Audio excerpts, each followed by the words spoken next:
mysteries possess me, existence and consciousness. Existence is the totality of all there is. Consciousness is our inner awareness. I'd like existence to be more than the physical world. I'd like consciousness to continue after death. That's why dualism appeals. Dualism is the claim that the mental and the physical are both real.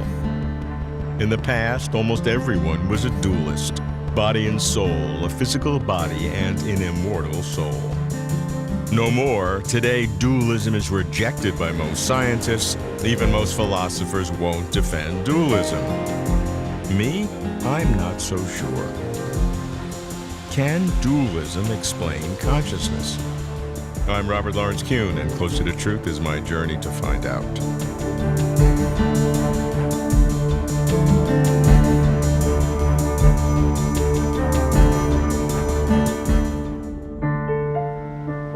I was educated in brain science, but I've flirted with dualism. I'd like dualism to be true, life beyond death, existence beyond the physical. Dualism is heresy among neuroscientists. Mental capacities are clearly related to brain functions. Trauma to the brain means trouble for the mind. But I just cannot imagine how physical facts of the brain can explain mental feelings of the mind. That's why some call consciousness an ultimate fact, meaning not derived from the physical world. I begin in England at the University of Birmingham with a philosopher of religion who focuses on consciousness, Yujin Nagasawa.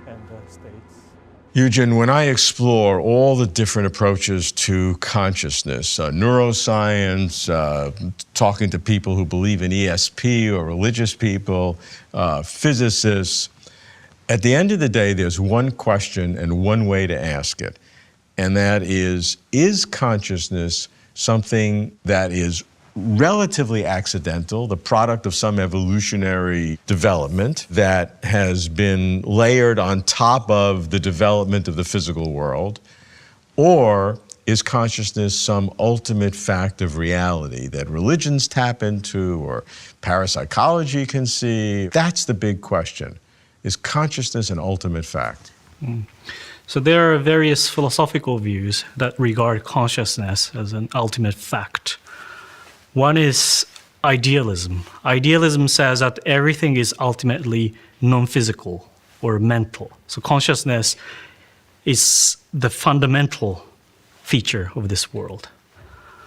Panpsychism also says that consciousness is ultimate. So if you look at all the ultimate physical properties and entities, they are conscious. Now, the difference between idealism and panpsychism is what? Is that idealists don't allow anything physical. They think that everything is purely mental. So they deny that there are physical objects like tables and chairs. There are only mental properties or mental entities. And there's another view that regard consciousness ultimate, which might be called cosmic panpsychism. This is the view that consciousness is most fundamental because the whole universe is conscious. So what would be the implications of each one of these ways that consciousness could be an ultimate fact? And they're radically different from each other. I feel more confused than ever. I want to think that ultimately some form of monism is true, because monism is such an elegant view. Monism being there is just one thing. That's right, or at least one type of thing. But if you accept dualism, then there are two different types of thing, and they are somehow related and interact with each other, and that's not a very pretty view. So what you're saying is that physicalism, which says only the physical is real, and idealism, which says only the mental is real, although they seem to be absolutely 180 degrees opposite from each other in content, are in style a little similar because they each have only one thing. Yes, they are equally simple and elegant. But I reject idealism because it's just too implausible to say that everything is purely non-physical or mental. So I'm naturally attracted to physicalism because for me it seems obvious that there are a lot of physical things. But at the same time, I agree with non-physicalists that there is something very special about consciousness. So it sounds like you're in trouble. yes, I'm in trouble. So one way of solving this problem is to accept a form of monism. So ultimately, there is nothing beyond this universe, but at the same time, the universe is not purely physical. It sounds like you're drifting into a kind of dualism, whether you like it or not. It's just a form of dualism with respect to theory. So maybe there are things that can be captured by physical theories, and there are things that cannot be captured by physical theories, but they're not ontologically distinct. They still exist within the monistic universe. To me, it's radically simple. Can science in principle discover it all? If the answer is yes, it's physicalist. The answer is no, everything changes. You can't have it both ways. That's right. So that's why I reject physicalism. Physical sciences cannot explain everything. There is something that is beyond the physical. However, that doesn't mean that the universe is dualistic. Elegance drives Eugen to monism, meaning everything that exists is one kind of stuff. He wants to be a physicalist, meaning everything is physical or material, but he sees realities beyond the physical. I wonder, can the definition of physical be enlarged? Sure, but enlarge it too much and it starts to look like dualism. I wonder, is elegance a good test of what's real? Possibly. Is the unity of monism, one kind of stuff, more elegant than the duality of dualism, two kinds of stuff? Again, possibly. I do not accept dualism, nor do I renounce it. I seek dualism's strongest arguments, see if they hold. There are few dualists whose arguments I'd respect. A favorite is the Oxford philosopher of religion, Richard Swinburne. I know Richard's religious beliefs include a soul. What I don't know are his arguments. Richard is an old brain scientist. The question of whether we need a non-physical component to make consciousness out of brain has been something that's obsessed me my whole life. As the decades have gone on, more and more neuroscientists, even some theologians, are saying we do not need such non-physical component. What is your view? I certainly think we do. If you're to describe the whole history of the world, you must describe not merely what happens to the bits of this body, but what me am aware of. It's one truth that that certain things are happening to neurons in my brain, but it's another truth that I am aware of certain things, and these are connected with each other. So there is this whole world of thought, feeling, color, sound, and so on, which I have privileged access to. It's, to some extent, private to myself. And this is the world of consciousness. Indeed, it's the thing we know about most certainly in the world. But yet some people say it's an illusion. That is just crazy. If you say my pain is an illusion, of course it isn't. It's more certain that your pain is there than that the physical world is there, because the physical world might be an illusion and you could still have pains and thoughts and feelings. So that's more certain than anything else. Suppose some mad surgeon gets hold of me and cuts open my skull and takes out of it my brain. And my brain is made of two parts, left hemisphere and the right hemisphere. And there's largely some overlap between the two hemispheres in the sense that each of them are to some extent responsible for quite a lot of my thoughts, feelings, and so on. And so the surgeon takes out my brain, divides it into two, and he's got hold of two other victims, and he's taken their brains out of their skull, and he puts the left hemisphere into one of these victims' empty skulls and the right hemisphere into another of these victims' empty skulls and starts them up. Now, since they have most of my hemispheres, will each of them think, or think it quite likely, that they are the previous Richard Swinburne. But of course they can't both be me. On the other hand, there's a good case for supposing that either of them are. But my crucial point is, whatever we knew about the neural goings-on, we wouldn't know which is me. That is to say, the mere knowledge of what has happened to my brain won't say what has happened to me. And that suggests that me is something other than my brain, because if I am just a matter of my brain on whatever the body is connected with, you'd know the answer if you knew what had happened to the brain. And so there's a truth, a further truth, and there can only be a further truth if being me is not a matter of the brain. So thoughts and feelings, etc., belong to the me, let's call it my soul, the essential part of me, and it's that that's in interaction with my brain. So there is a life of thought and feeling which belongs to an immaterial soul in connection with the body. Richard is a dualist, unabashedly so. He argues for a non-physical substance which some call an immortal soul. Although his line of reasoning does not include God directly, his belief in God may motivate his conclusion. Can dualism be defended without God at all?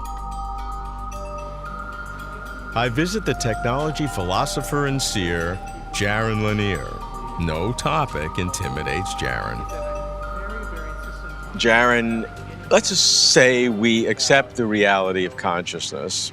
Is it a product of the brain that somehow comes out, or is there something irreducible? I'm in a bit of a tight spot here because I do believe in consciousness, and consciousness is the one thing that isn't reduced if it's an illusion. So saying it's an illusion reduces nothing for me. At the same time, I am very clear that I know nothing beyond that. I really don't know what it is. And I think it would be overreaching to present these theories that everything has a little bit of consciousness and it's something global. And so I think the art of this is to be a dualist because it's honest, but to be an honest dualist, which means saying almost nothing at all. You got two choices. Either you know everything or you organize your ignorance in some intelligent and honest manner. Dualism is the most honest manner of organizing your ignorance. I would ask you to defend that. Okay. Because I would say to start, that there might be three separate ways. We've got to say, okay, we don't know much, but it's all physical. You can say in some form or another there's a dualism, we don't know. Or you can take the Mysterian approach, say we don't know, we can't know. No, I'm not a Mysterian at all. I'm not making any claims about what ultimately cannot be known. Right. All I'm making a claim about is what I do not know. Okay, but I'm fascinated by the perch that you sit on. Yes, it's a very fine while line. you wait for developments or while you appreciate your own ignorance, your perch, you use a kind of your own kind of dualism. Well, I sometimes think of it as being like a tightrope walker, where if you fall to the left, you succumb to superstitions, and if you fall to the right, you succumb to unjustified reductionism. Yeah. So I think the only thing that might distinguish me from various other people who might unfashionably allow themselves to be called dualists is that I'm very, very insistent on not having anything else put in my mouth about, whether consciousness, what happens when you die, or whether dogs have it, or any of the stuff. I truly don't want to go there. I just want to hang on to the data I have, which is the sense of experience. This notion that we're just a smidgen away from a complete description of reality, that all we have to do is get the relativity guys and the quantum field theory guys together, and then we fix up physics. Then all we have to do is a little bit more computer modeling of the brain and some data gathering, and we have the brain, and then we're done. I would point out that the universe has consistently surprised us, and that every time we think we have it all wrapped up, there's another surprise waiting. We happen to be in an era where it's fashionable to think that we have things wrapped up. My bet is that we don't. If an empirical result would change my mind about dualism, it will be of a nature that I can't imagine right now. And it would make me very sad to think that science doesn't have results in the future that I can't imagine. I'm something of a skeptic. While correlations between mind states and brain states will continue to be made, such correlations will yield no deep progress explaining inner awareness. I doubt that science can ever fully account for consciousness in purely physical terms. Why our perpetual ignorance? I think because consciousness is so special. However, I may think wrong. The real reason for our ignorance may be quite the reverse, because consciousness is so exaggerated. I go to Oxford to visit the atheistic philosopher Bede Rundle. People often think that this is the last great problem to solve, what is the nature of consciousness. And it appears to them as a problem because they implicitly take consciousness to be like some kind of stuff, but not this coarse stuff that our arms and legs are made of, some more ethereal, subtle substance. And the question is, how does that substance relate to the brain, say, and the physical more generally? I think it's worth looking at the term consciousness in the category of different kinds of noun. And here you say, well, it's an abstract noun. It's like kindness, for example, or carelessness. And you note with them that when you use one of them, you could equally use just the adjective. So if you say her kindness was overwhelming, you can equally say she was overwhelmingly kind. It's just a stylistic variant. And you wouldn't think of kindness as some kind of stuff. You'd say there's no more implication of that than there is with the one using just the adjective. Now, take consciousness. To lose consciousness is just to cease to be conscious. It's not some stuff that's suddenly vanished. It's in the same category of terms such as being aware, being attentive, being alert. And whether or not a creature is conscious, it's pretty easy to determine. So you know that the lion chasing you is conscious. For unfortunately, he shows his awareness of his environment by modifying what he does in the pursuit of you. And you didn't have to speculate about some strange substance. The consciousness is manifested in a certain kind of purposeful behavior. All right. Now, that's by way of indicating that it is a natural phenomenon. Some people would say there's something missing there because in the sense of conscious I've been using, an animal can be conscious. The opposite of that is being unconscious, fast asleep or something like that. But can't we be conscious in a much higher way? So usually what is meant is something like, not only can I see, but I can be aware that I see. I can reflect on my seeing. Self-awareness. Self-awareness. Again, it's now going to be pretty well purely philosophical, I suspect, because you've got to try and tease out just what is peculiar to that form of consciousness. And one way of going about that is by saying, well, could an animal be self-conscious? And that leads you on to saying, well, you need thought because you're thinking about what you're seeing, say. Can you have thought without language? Some would just have consciousness be something fundamental in the universe. Yes. Others would use consciousness as an inference to God. So there's all different uses of it now. And I come back to the first point, that it's easy to make more of a problem than there is if you think of consciousness as some kind of stuff with a location. See, so you probably remember neuroscientists saying things like, I've looked into many brains, but I've never found a thought, I've never found consciousness. But the brain isn't conscious, it's the person who's conscious, and the person shows his being conscious in a variety of very familiar ways. And what you've got to do is to try and spell out in greater detail what it is you go by in reaching that conclusion, and then ask yourself, well, does this make any demands on anything outside the natural world? And I just don't see that it does. I mean, it's terribly important. It's still mysterious, but then we've had lots of mysteries to cope with, and by and large, they give way to a combination of thought and experiment. B demystifies consciousness, or so he tries. He focuses on what consciousness does, not on what consciousness is. But his arguments downplay inner awareness. To me, our first-person felt experience erupting in the universe seems shocking. Yet I don't want to fool myself. Am I inflating consciousness? Perhaps hoping for realities beyond the physical? But consciousness remains a problem, and dualism remains a solution. Are there more novel explanations? I ask an Australian philosopher who offers rigorous arguments for radical ideas, Peter Forrest. Peter, I did doctoral work in brain science. My head has always told me, yes, that there's nothing beyond the brain, but my intuition says, because of what it feels like, consciousness, there's got to be something beyond what I study. Well, I'm inclined to agree, Robert, that What the study of the brain tells you is how consciousness is structured. It doesn't tell us what the substance of consciousness is. The fact of consciousness is likely to be a horrible mystery. I incline towards the position that the stuff of which reality is composed can be thought of both physically as entering into causal relations with each other, governed by laws of nature, and can be thought of psychologically as appearing a certain way. I also incline towards the view that we don't need to posit a separate being or thing that is conscious of ideas. So you're not a dualist. You don't believe in anything independent of the one substance that we know. No, I'm not a dualist. I don't really think it helps explain a consciousness to talk about a thing which is aware.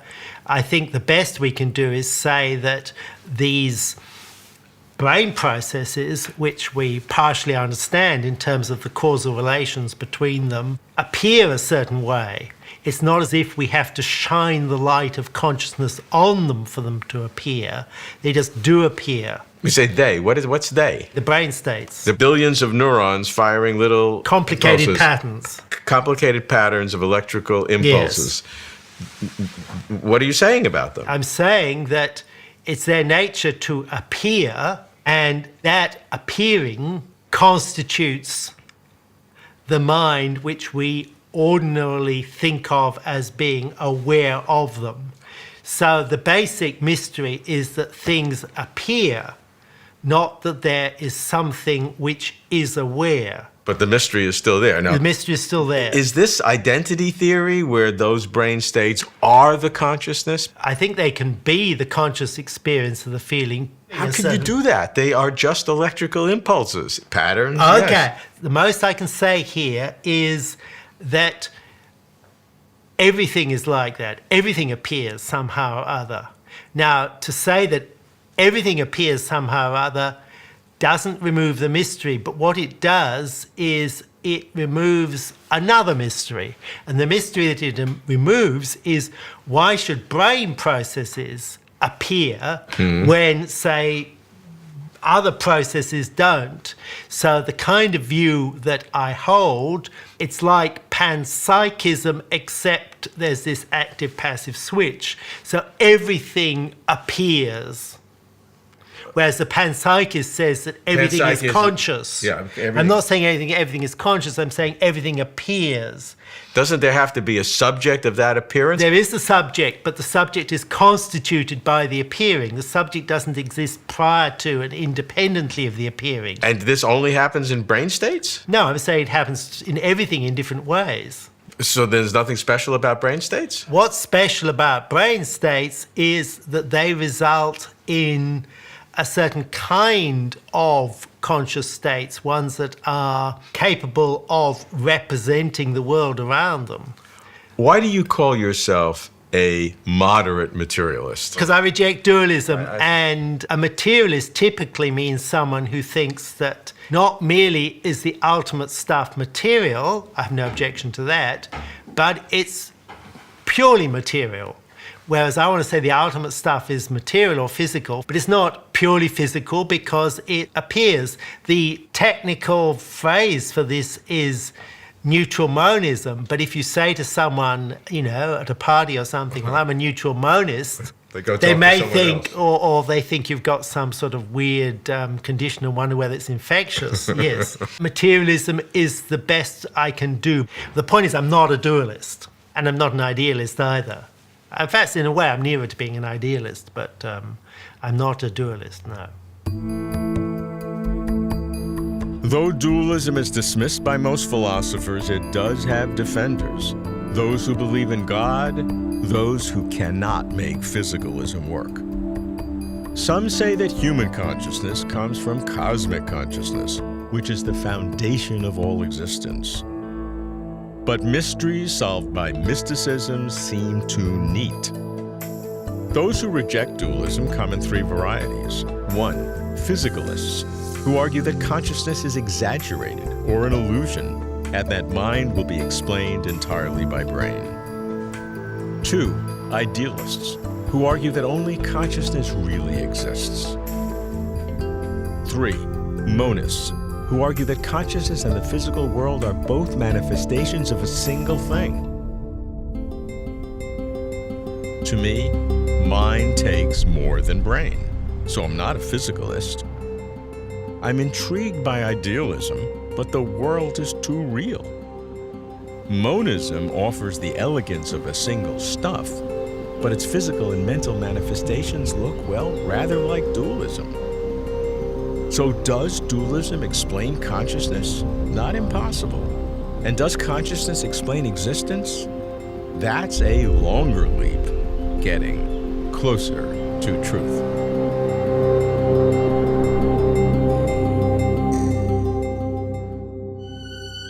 For complete interviews and for further information, please visit closertotruth.com.